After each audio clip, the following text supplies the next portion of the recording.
BBC বাংলার সান্ধ্য অধিবেশন প্রবাহতে আপনাদের স্বাগত।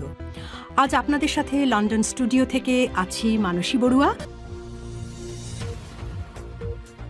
বাংলাদেশের সর্বশেষ গুরুত্বপূর্ণ আপডেট সংবাদে আপনাকে স্বাগত। শুরুতেই সংবাদ শিরোনাম, পরে বিস্তারিত। প্রথমে জানাবো আমাদের হাতে থাকা সর্বশেষ গুরুত্বপূর্ণ সবথেকে তাজা আপডেট সংবাদ। সিলেটে ঘণ্টাব্যাপী প্রতীকী ধর্মঘট কর্মসূচি পালিত। ঢাকা সিলেট মহাসড়কে সিলেটের সার্বিক যোগাযোগ ব্যবস্থা দ্রুত সংস্কার ও উন্নয়নের দাবিতে প্রতীকী ধর্মঘট পালন করেছে সিলেটবাসী। আজ 12 অক্টোবর সিলেটের কোর্ট পয়েন্ট এলাকায় এই কর্মসূচি পালিত হয়। এ সময় নগরীর এক অংশের দোকানপাট বন্ধ থাকতে দেখা গেছে। এরপর জানাবো 5 দফা দাবিতে নাটোরে জামাত ইসলামের বিক্ষোভ।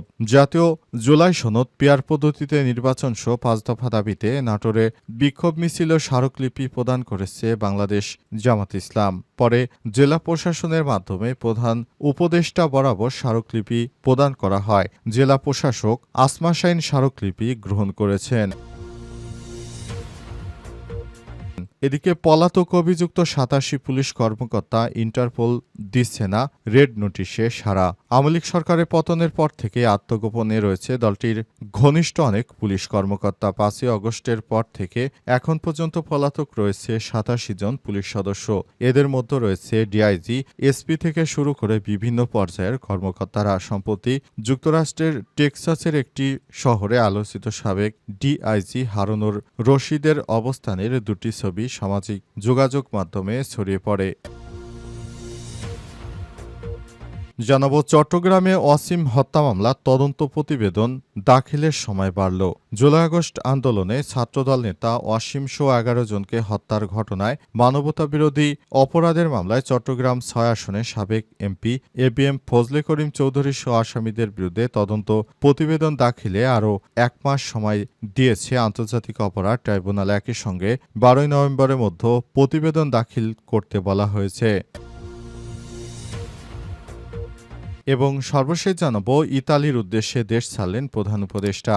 অল ফুড ফোরামের ফ্ল্যাগশিপ ইভেন্টে বিশ্ব খাদ্য কর্মসূচিতে যোগ দিতে ইতালির রাজধানী রোমের উদ্দেশ্যে দেশ ছেড়েছেন প্রধান উপদেষ্টা।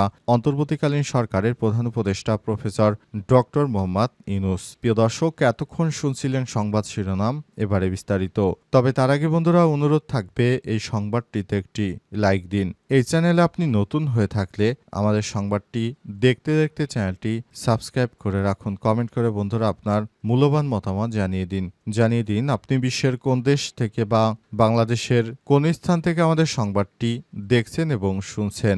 এবারে বিস্তারিত। সিলেটে ঘণ্টাব্যাপী প্রতীকী ধর্মঘট কর্মসূচি পালিত। ঢাকা সিলেট মহাসড়ক সহ সিলেটের সার্বিক যোগাযোগ ব্যবস্থার দ্রুত সংস্কার ও উন্নয়নের দাবিতে প্রতীকী ধর্মঘট পালন করেছে সিলেটবাসী।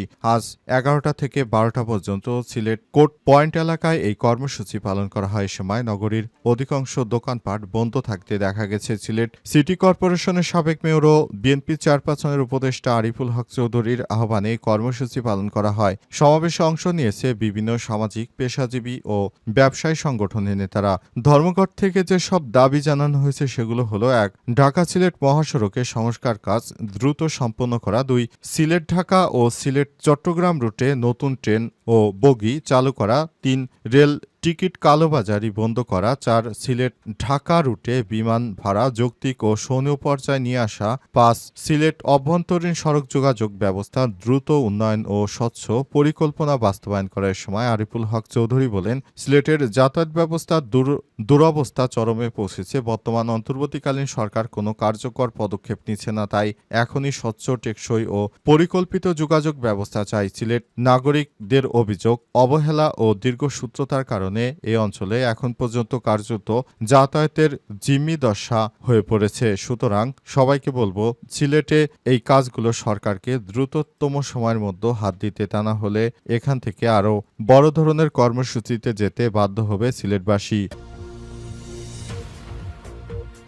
5 দফা দাবিতে নাটোরে জামাতের বিক্ষোভ। জাতীয় জুলাই সনদ পিআর পদ্ধতিতে নির্বাচন সহ 5 দফা দাবিতে নাটোরে বিক্ষোভ মিছিল স্মারকলিপি প্রদান করেছে বাংলাদেশ জামাত ইসলাম। পরে জেলা প্রশাসকের মাধ্যমে প্রধান উপদেষ্টা বরাবর এই স্মারকলিপি দেয়া হয়। জেলা প্রশাসক আসমা শাহীন স্মারকলিপি গ্রহণ করেছেন। জামাতের নেতারা বলেন, ফ্যাসিস্ট আওয়ামী লীগ সরকার বিগত সময় দেশটাকে নির্বাচন বানচালের মাধ্যমে ধ্বংসের দ্বারপ্রান্তে নিয়ে এসেছে। অন্তর্বর্তীকালীন সরকারের কাছে আহ্বান জানাবো, আগামীতে যেন পিআর পদ্ধতির মাধ্যমে নির্বাচন দেওয়া হয়, যেন সরকার এই দাবিগুলো মেনে নেয়। কারণ অন্তর্বর্তীকালীন সরকার যদি সেই 53 বছরের ধারাবাহিকভাবে সেই আগের পদ্ধতিতে নির্বাচন দেন, তাহলে নতুন করে আবার কিন্তু এদেশে ফ্যাসিস্ট চলে আসবে। সুতরাং সরকারকে বলবো, অন্তর্বর্তীকালীন সরকারের প্রধান উপদেষ্টাকে আহ্বান জানাবো যেন দ্রুততম সময়ের মধ্যে অন্তর্বর্তীকালীন সরকারের প্রধান উপদেষ্টা প্রফেসর ডক্টর মোহাম্মদ ইউনূস এই ব্যবস্থা গ্রহণ করে পিআরের মাধ্যমে নির্বাচন দেন। পিআর পদ্ধতি জনগণের বহুল কাঙ্ক্ষিত পদ্ধতি। যদি পিআর পদ্ধতি বাস্তবায়ন করতে না চান, তাহলে বলবো গণভোট দিন। গণভোটের মাধ্যমে এদেশের জনগণ সিদ্ধান্ত নেবে এদেশে পিআর পদ্ধতিতে নির্বাচন হবে কিনা। যদি পিআর পদ্ধতিতে নির্বাচন হয়, তাহলে সে বিষয়টি আমাদের জন্য খুবই সুখকর হবে। কারণ পিআর পদ্ধতির মাধ্যমে কারো ভোটই জলে যাবে না। আপনি যে দলকে ভোট দেবেন, আপনার ভোটটি সেই দলই পাবে। কিন্তু পিআর পদ্ধতি ছাড়া আর কোনো পদ্ধতি নেই যেই পদ্ধতির মাধ্যমে কাঙ্ক্ষিত ব্যক্তিকে ভোট দেওয়া সম্ভব। তাই যদি আপনারা দেশের মঙ্গল চান এবং একটি কল্যাণমূলক রাষ্ট্র গঠনে জামাতকে সহযোগিতা করতে চান, তাহলে পিআর পদ্ধতি ছাড়া কোনো বিকল্প নেই। পিআর পদ্ধতির মাধ্যমে দেশের জনগণের মুক্তি মিলবে বলে জানিয়েছেন তিনি। নতুন বাংলাদেশ গড়তে হলে অবশ্যই পিআর পদ্ধতির মাধ্যমে আমাদেরকে ভোটের মাঠে এগিয়ে যেতে হবে বলে জানান জামাত ইসলামের নেতারা। তারা আরও বলেছেন, আমরা নতুন বাংলাদেশ গড়তে চাই। শিক্ষার্থীরা যে জন্য রক্ত দিয়েছে, সেই রক্ত যেন বৃথা না যায়, আমরা সেজন্য জামাত ইসলামের পক্ষ থেকে এই বিক্ষোভ মিছিলের জন্য সবাইকে আহ্বান জানাই। আসুন নতুন বাংলাদেশ গড়তে জামাতের সঙ্গে যোগ দিন। তা না হলে আবারও স্বৈরাচারী চাঁদাবাজ ফ্যাসিস্টেরা ক্ষমতা দখল করবে, তখন আর কোনো বিকল্প উপায় আমাদের হাতে থাকবে না। সময় থাকতে সবাইকে এই আহ্বান জানাই বলে জানিয়েছেন জামাত ইসলামের নেতাকর্মীরা।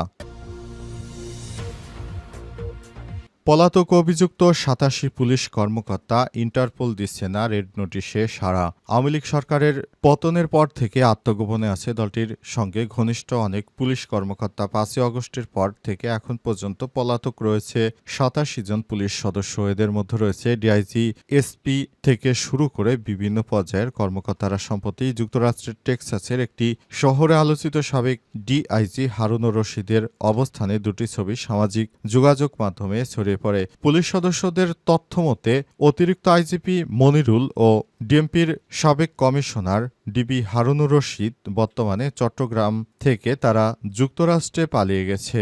এই ঘটনার পর তাদেরকে আটক করার জন্য আহ্বান জানানো হলেও শেষ পর্যন্ত তাদেরকে আটক করা হয়নি। তারা দেশে কোনো ফ্যাসিস্টদের সহযোগিতায় যুক্তরাষ্ট্রে পালিয়ে গেছে। তাদেরকে একটি ভিডিওতে দেখা গেছে বর্তমানে তারা যুক্তরাষ্ট্রে অবস্থান করছে। তাই তাদের সেখান থেকে ধরে এনে দেশের মাটিতে বিচার করতে চায় আন্তর্জাতিক অপরাধ ট্রাইব্যুনাল, কিন্তু তাদেরকে সেখানে পাওয়া যাচ্ছে না।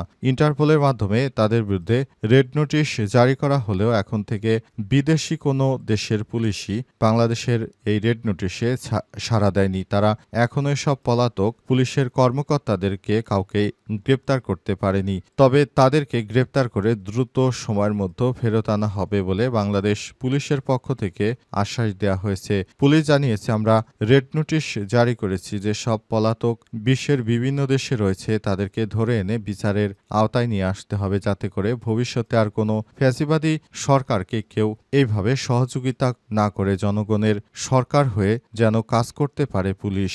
জনগণের হয়ে যেন কাজ করতে পারে পুলিশ। এজন্য পুলিশ বাহিনীকে সবসময় আরও আধুনিকায়ন করার জন্য চেষ্টা করতে হবে। চট্টগ্রামে ওয়াসিম হত্যা মামলার তদন্ত প্রতিবেদন দাখিলের সময় বাড়ল। জুলাই আগস্টে আন্দোলনে ছাত্রদল নেতা ওয়াসিম সহ 11 জনকে হত্যার ঘটনায় মানবতাবিরোধী অপরাধের মামলায় চট্টগ্রাম ৬ আসনের সাবেক এমপি এবিএম ফজলে করিম চৌধুরী সহ আসামিদের বিরুদ্ধে তদন্ত প্রতিবেদন দাখিলে আরও 1 মাস সময় দিয়েছে আন্তর্জাতিক অপরাধ ট্রাইব্যুনাল। একই সঙ্গে আগামী 12 নভেম্বরের মধ্যে প্রতিবেদন জমা দিতে বলা হয়েছে। রোববার 12 অক্টোবর বেলা 12:15টার দিকে ট্রাইব্যুনাল 1-এর চেয়ারম্যান বিচারপতি মোহাম্মদ গোলাম মুর্তজা মজুমদারের নেতৃত্বাধীন 3 সদস্যের বিচারিক প্যানেল এ আদেশ দেয়। জানা গেছে, বৈষম্যবিরোধী শিক্ষার্থীদের আন্দোলনের দিন বিএনপির এই নেতাকে প্রকাশ্যে সেদিন পুলিশ গুলি করে হত্যা করে। তার মৃত্যুতে পুরো এলাকায় শোক বয়ে যায়। সেদিন চট্টগ্রামে 11 জনকে হত্যা করা হয়েছে বলে বিভিন্ন সূত্র থেকে জানা গেছে এবং অবশেষে তাদের হত্যাকাণ্ডের সেই ঘটনার বিচার কার্যক্রম আন্তর্জাতিক অপরাধ ট্রাইব্যুনালে অনুষ্ঠিত হতে যাচ্ছে। এ বিষয়টি খুবই গুরুত্বপূর্ণ একটি বিষয়। এজন্য অন্তর্বর্তীকালীন সরকারের প্রধান উপদেষ্টা প্রফেসর ডক্টর মোহাম্মদ ইউনূসের সরকার এই বিষয়গুলো খুবই গুরুত্ব সহকারে দেখছেন এবং অন্তর্বর্তীকালীন সরকারের প্রধান উপদেষ্টা প্রফেসর ডক্টর মোহাম্মদ ইউনূস এই বিচার কাজ দ্রুততম সময়ের মধ্যে শেষ করতে চান, এমনটাই জানা গেছে। এজন্য তিনি ইতিমধ্যে আন্তর্জাতিক অপরাধ ট্রাইব্যুনাল গঠন করে এসব বিচারিক কাজ শুরু করেছেন।